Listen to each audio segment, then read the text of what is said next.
राम राम राम राम राम राम राम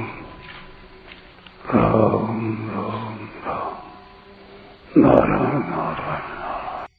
संबंध जो त्रयी धर्म का आश्रय लेते हैं उनको तो देवताओं से प्रार्थना याचना करनी पड़ती है, परंतु जो केवल मेरा ही आश्रय लेते हैं उनको अपने योगक्षेम के लिए मन में चिंता संकल्प अथवा याचना नहीं करनी पड़ती।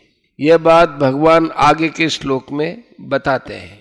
अनन्याश्चिन्तयन्तो मां ये जनाः पर्युपासते तेषां नित्याभियुक्तानां योगक्षेमं वहाम्यहम्।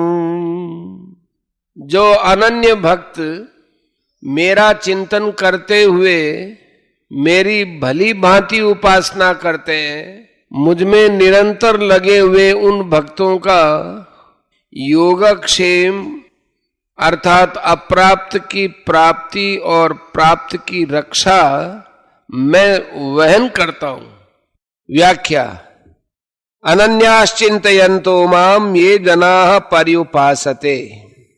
जो कुछ देखने सुनने और समझने में आ रहा है वह सब का सब भगवान का स्वरूप ही है, और उसमें जो कुछ परिवर्तन तथा चेष्टा हो रही है वह सब की सब भगवान की लीला है। ऐसा जो दृढ़ता से मान लेते हैं, समझ लेते हैं, उनकी फिर भगवान के सिवा कहीं भी महत्व बुद्धि नहीं होती। वे भगवान में ही लगे रहते हैं, इसलिए वे अनन्य हैं। केवल भगवान में ही महत्ता और प्रियता होने से उनके द्वारा स्वतः भगवान का ही चिंतन होता है। अनन्याः कहने का दूसरा भाव यह भी है कि उनके साधन और साध्य केवल भगवान ही हैं, अर्थात केवल भगवान के ही शरण होना है, उन्हीं का चिंतन करना है, उन्हीं की उपासना करनी है और उन्हीं को प्राप्त करना है, ऐसा उनका दृढ़ भाव है। भगवान के सिवाय उनका कोई अन्य भाव है ही नहीं, क्योंकि भगवान के सिवाय अन्य सब नाशवान है। अतः उनके मन में भगवान के सिवाय अन्य कोई इच्छा नहीं, अपने जीवन निर्वाह की भी इच्छा नहीं होती, इसलिए वे अनन्य हैं। वे खाना पीना चलना फिरना बातचीत करना व्यवहार करना आदि जो कुछ भी काम करते हैं वह सब भगवान की ही उपासना है, क्योंकि वे सब भगवान की प्रसन्नता के लिए करते हैं। तेषाम नित्याभियुक्तानाम, जो अनन्य होकर भगवान का ही चिंतन करते हैं और भगवान की प्रसन्नता के लिए ही सब काम करते हैं, उन्हीं के लिए यहाँ नित्याभियुक्ता नाम पद आया है।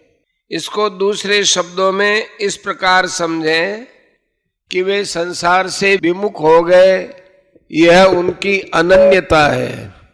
वे केवल भगवान के सन्मुख हो गए, यह उनका चिंतन है, और सक्रिय अक्रिय सभी अवस्थाओं में भगवत सेवा परायण हो गए, यह उनकी उपासना है। ये तीनों बातें जिनमें हो जाती है वे ही नित्याभियुक्त है। योगक्षेमम वाहम्यहम्, अप्राप्त वस्तु की प्राप्ति करा देना योग है और प्राप्त सामग्री की रक्षा करना क्षेम है। भगवान कहते हैं कि मुझ में नित्य निरंतर लगे हुए भक्तों का योगक्षेम मैं वहन करता हूं।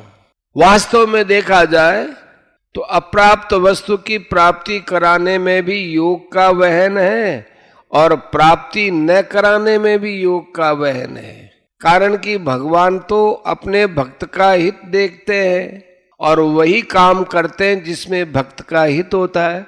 ऐसे ही प्राप्त वस्तु की रक्षा करने में भी क्षेम का वहन करते हैं और रक्षा न करने में भी क्षेम का वहन करते हैं। अगर भक्त की भक्ति बढ़ती हो, उसका कल्याण होता हो, तो भगवान प्राप्त की रक्षा करेंगे, क्योंकि इसी में उसका क्षेम है। अगर प्राप्त की रक्षा करने से उसकी भक्ति न बढ़ती हो, उसका हित न होता हो, तो भगवान उस प्राप्त वस्तु को नष्ट कर देंगे, क्योंकि नष्ट करने में ही उसका क्षेम है। इसलिए भगवान के भक्त अनुकूल और प्रतिकूल दोनों परिस्थितियों में परम प्रसन्न रहते हैं। भगवान पर निर्भर रहने के कारण उनका यह दृढ़ विश्वास हो जाता है कि जो भी परिस्थिति आती है वो भगवान की ही भेजी हुई है। अतः अनुकूल परिस्थिति ठीक है और प्रतिकूल परिस्थिति बेठीक है, उनका ये भाव मिट जाता है। उनका भाव रहता है कि भगवान ने जो किया है वही ठीक है और भगवान ने जो नहीं किया है वह भी ठीक है, उसी में ही हमारा कल्याण है। ऐसा होना चाहिए और ऐसा नहीं होना चाहिए, यह सोचने की हमें किंचन मात्र भी आवश्यकता नहीं है, कारण कि हम सदा भगवान के हाथ में ही हैं और भगवान सदा ही हमारा वास्तविक हित करते रहते हैं। इसलिए हमारा अहित कभी भी हो ही नहीं सकता। तात्पर्य यह है कि भक्त का मन चाहा हो जाए तो उसमें भी कल्याण और मन चाहा न हो तो उसमें भी कल्याण। भक्त का चाहा और न चाहा कोई मूल्य नहीं रखता, मूल्य तो भगवान के विधान का है। इसलिए अगर कोई अनुकूलता में प्रसन्न और प्रतिकूलता में खिन्न होता है तो वह भगवान का दास नहीं है, प्रत्युत अपने मन का दास है। वास्तव में तो योग नाम भगवान के साथ संबंध का है और क्षेम नाम जीव के कल्याण का है। इस दृष्टि से भगवान भक्त के संबंध को अपने साथ दृढ़ करते हैं। यह तो भक्त का योग हुआ और भक्त के कल्याण की चेष्टा करते हैं, ये भक्त का क्षेम हुआ। इसी बात को लेकर दूसरे अध्याय के 45वें श्लोक में भगवान ने अर्जुन के लिए आज्ञा दी कि तू निर्योग क्षेम हो जा, अर्थात तू योग और क्षेम संबंधी किसी प्रकार की चिंता मत कर। वहाम्यहम्, इसका तात्पर्य है कि जैसे छोटे बच्चे के लिए माँ किसी वस्तु की आवश्यकता समझती है तो बड़ी प्रसन्नता और उत्साह के साथ स्वयं वह वस्तु लाकर देती है, ऐसे ही मुझ में निरंतर लगे हुए भक्त के लिए मैं किसी वस्तु की आवश्यकता समझता हूं तो वह वस्तु मैं स्वयं ही ढोकर लाकर दे देता हूं, अर्थात भक्त के सब काम मैं स्वयं करता हूं। परिशिष्ट भाव, भगवान यहाँ पूर्व श्लोक में वर्णित वैदिक सकामी मनुष्यों और आगे के श्लोक में वर्णित अन्य देवताओं के उपासकों की अपेक्षा अपने भक्तों की विशेषता बताते हैं। भगवान के अनन्य भक्त न तो पूर्व श्लोक में वर्णित इंद्र को मानते हैं और न आगे के श्लोक में वर्णित अन्य देवता को मानते हैं। इंद्रादि की उपासना करने वालों को तो कामना के अनुसार सीमित फल मिलता है, परंतु भगवान की उपासना करने वालों को असीम फल मिलता है। देवताओं का उपासक तो मजदूर की तरह है, नौकर की तरह है, और भगवान की उपासना करने वाला घर के सदस्य की तरह है। मजदूर काम करता है तो उसको मजदूरी के अनुसार सीमित पैसे मिलते हैं, पर घर का सदस्य काम करता है तो सब कुछ उसी का होता है।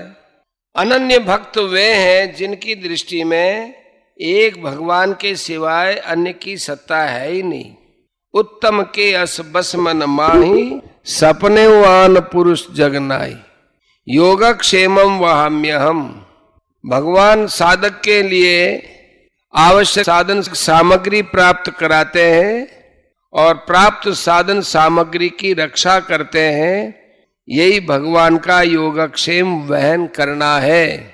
यद्यपि भगवान सभी साधकों का योगक्षेम वहन करते हैं, तथापि अनन्य भक्तों का योगक्षेम विशेष रूप से वहन करते हैं। जैसे प्यारे बच्चे का पालन माँ स्वयं करती है, नौकरों से नहीं करवाती।